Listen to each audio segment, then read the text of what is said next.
on the brink of World War III, and we have some really fascinating news articles coming out, and I'm wondering if the New World Order is truly revealing their hand.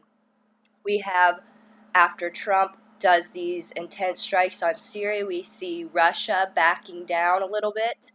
We see China refusing North Korean coal shipments and also threatening to bomb and strike North Korea if it crosses their bottom line.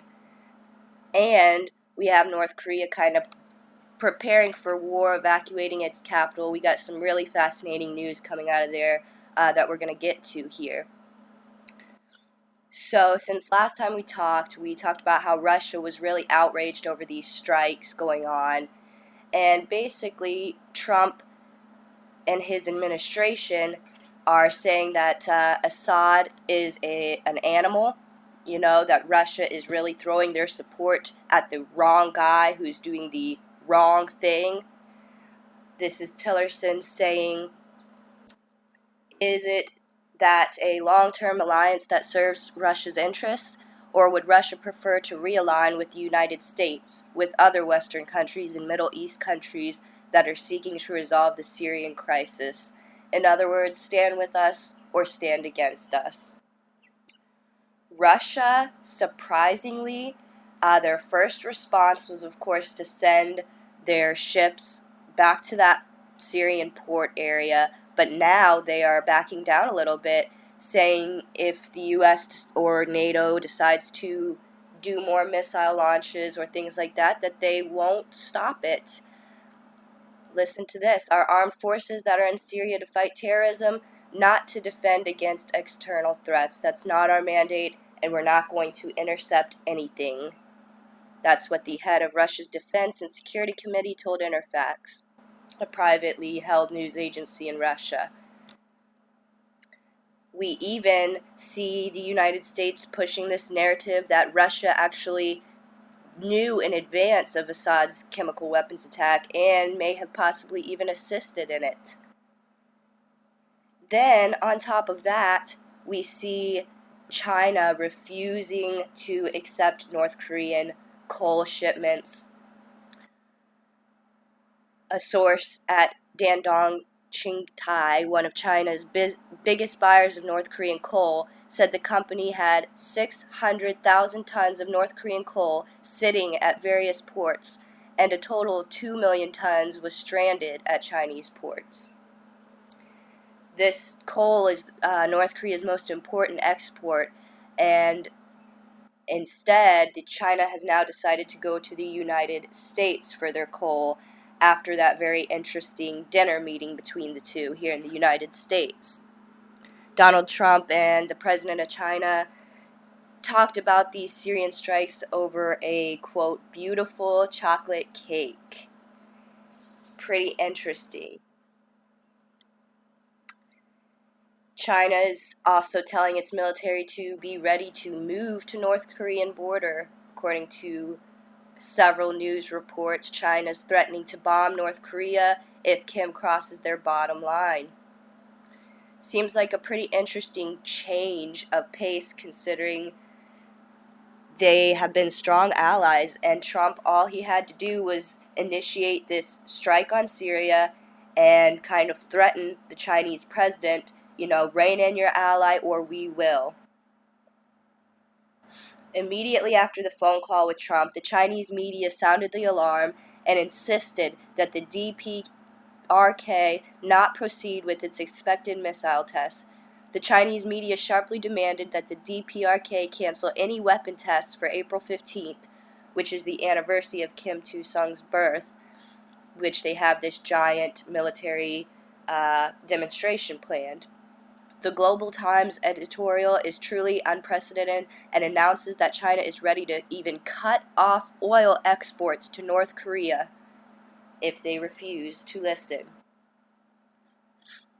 Over in North Korea, the officials are telling all of the journalists there that were invited for this national holiday event that they have scheduled, they said instead, cancel everything.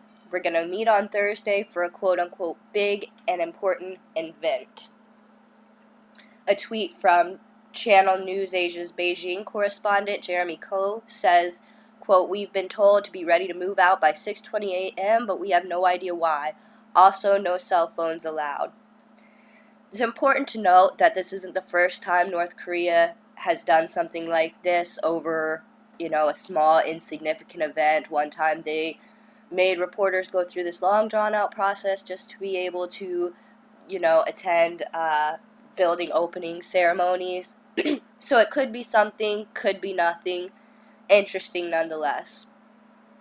But then Kim Jong-Un is, according to Russian newspapers, Kim Jong-Un is ordering the evacuation of the capital.